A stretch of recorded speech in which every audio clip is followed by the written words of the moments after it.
quand on va avancer après. Et c'est exactement ce qui se réalise, y compris le fait que quand moi j'ai eu la chance quand même de travailler dans une zone rurale, semi-rurale, donc dans un isolement très très grand, ce qui m'a laissé tout le temps. Si j'avais été en ville, je serais peut-être allée faire la fête, mais là je pouvais pas faire la fête et j'ai regardé ce qui se passait autour. Et j'ai jamais été partisan du Conseil de l'ordre, j'ai toujours milité quand il y avait des associations pour militer contre le Conseil de l'ordre. Et je payais pas mes cotisations, j'étais emmerdée. Enfin bon, il y avait tous ces trucs-là. Et donc je regardais, et en fait tous les médecins qui étaient au Conseil de l'ordre étaient les médecins qui prenaient des dessous de table et qui faisaient des dérives médicales, tous. Et en fait, les gens qui rentrent au Conseil de l'ordre sont les gens qui rentrent pour se protéger. C'est clair. Alors il faut savoir, pour la petite histoire quand même, que le Conseil de l'ordre, il est quand même, comment ça s'appelle, on vote, il est élu, mais seuls 15% des médecins votent. Donc les gens du Conseil de l'ordre s'auto-alimentent. Voilà, mais on peut se demander aussi pourquoi. Enfin, moi, j'ai déjà proposé ça aux médecins. Je dis, toi, t'es un extraterrestre, quoi, ça va pas, hein. Et pourquoi vous arrêtez pas tous d'adhérer? Ils sont dans la merde. Vous arrêtez de vous conventionner, ils sont dans la merde, quoi. Moi, on pourra mettre les choses à plat et avancer, mais bon. C'est le phénomène de la... Vous savez, l'histoire des grenouilles, là, qu'on met... parce que c'est comme ça qu'on met dans l'eau chaude, enfin, on les met dans l'eau froide, on fait chauffer l'eau, et elles supportent d'aller jusqu'à la cuisson. C'est exactement ça. Voilà, donc vous avez compris ce que je voulais dire, c'est que l'ordre s'est fait quand même rattraper par sa mémoire. Mais que dit la loi? Chaque jeune médecin doit... En France, c'est particulier en France. Par exemple, en Suisse, vous pouvez vous installer comme médecin et vous choisissez d'adhérer au Conseil de l'ordre ou pas. Mais en France, c'est la condition sine qua non, c'est la loi. Après, il faut savoir qu'il y a deux systèmes, et c'est pour ça que c'est compliqué. D'abord, parce qu'on a un code de la santé qui est extrêmement compliqué, très très compliqué, et quasiment pas de juristes aujourd'hui connaissent le code de la santé correctement, parce qu'il est sans arrêt remanié. Enfin, déjà, les lois, c'est pas facile, donc c'est pareil au niveau du code de la santé. Alors, ce qu'il faut savoir, c'est qu'il y a deux systèmes qui s'entrechoquent. Parce qu'en fait, tout ce qui est sécurité sociale, etc., c'est le ministre de la Santé. Mais le code de déontologie, le Conseil de l'ordre, c'est par le Premier ministre qu'il est validé. Donc quand on veut toucher le Conseil de l'ordre, c'est au Premier ministre qu'il faut s'adresser. Je suis en train de vous parler du Conseil de l'ordre, c'est pareil. L'enseignement de l'herboristerie, il a été abandonné pour la guerre.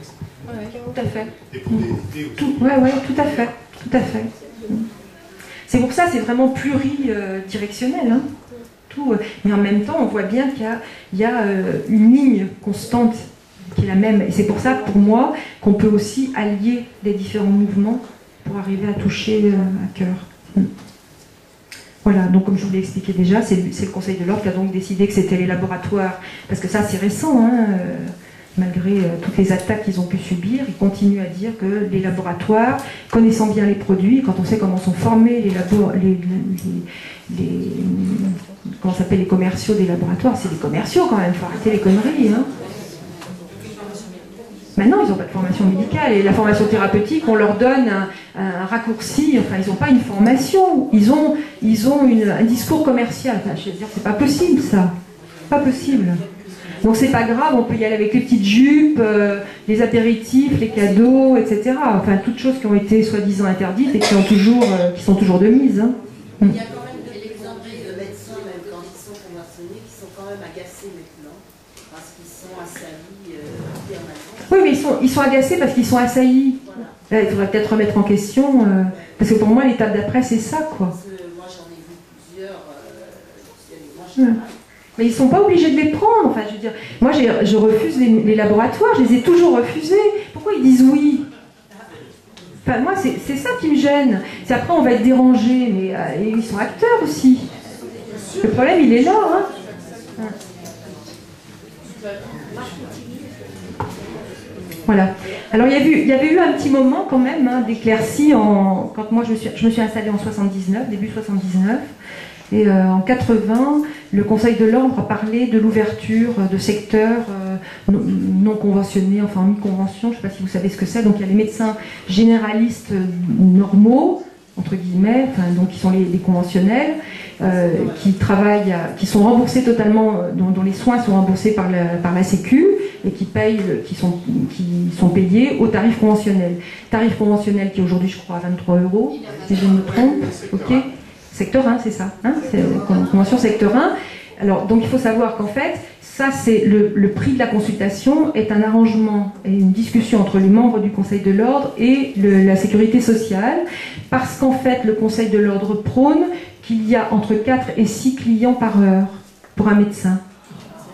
Et c'est le Conseil de l'Ordre qui a décidé, hein. Si vous vous rendez compte? Alors évidemment, hein, donc 23 €, vous êtes remboursé, mais vous avez juste le droit de rentrer. Moi, les gens me racontaient, ah bon, vous me faites déshabiller, mais mon médecin avant, il ne me faisait pas déshabiller. Bah oui, oui, quand même, je vais vous examiner, mais c'est pas la peine. Ou c'est comme les gens racontent encore aujourd'hui, leur enfant, il fait une otite une première fois, il regarde l'oreille, la deuxième fois, il revient en disant qu'il a mal à l'oreille, le médecin regarde même pas l'oreille du gamin. Et prescrit les antibiotiques et la cortisone. C'est ça aujourd'hui, hein. Bah c'est sûr qu'à ce rythme-là, il faut... voilà. Donc... c'est sûr. Voilà. Donc ce secteur 1, c'est celui de l'obéissance totale. Et il a ouvert un secteur qui s'appelle... Alors le secteur 3, il avait toujours existé, qui était le secteur non conventionné. C'est-à-dire ces médecins-là ne signent pas la convention. C'est le problème, par exemple, du docteur Moulinier, qui était en secteur 3. Moi, j'étais en secteur 3 aussi.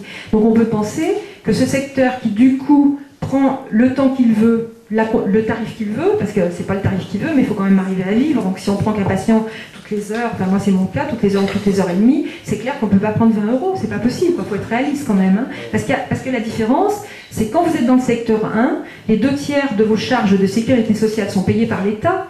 Quand vous sortez du secteur 1, vous les payez totalement. Donc vous êtes obligé de monter le tarif de vos consultations, sinon vous ne vivez pas. En 1997, c'est Juppé qui avait changé, auparavant c'était 100%. Et à partir de 97, oui. c'était 70%. Voilà, donc 70% des cotisations des médecins sont payées par le... C'est quand même... Ah bah oui, c'est un sacré contrat quand même qui est passé. C'est pas 23 € en réalité. Oui, oui, tout à fait. Tout à fait. Mais ça, tout ça c'est caché, et après on vous dit vous faites de la médecine à 2 vitesses, et c'est eux qui la font la médecine à 2 vitesses, en faisant ce système où il y a, d'ailleurs c'est pas une médecine à 2 vitesses, c'est pas de médecine, et puis si vous faites de la médecine, si vous voulez vraiment être traité correctement et dignement, il faut aller en dehors, mais il faut avoir quand même les moyens, c'est clair. Voilà.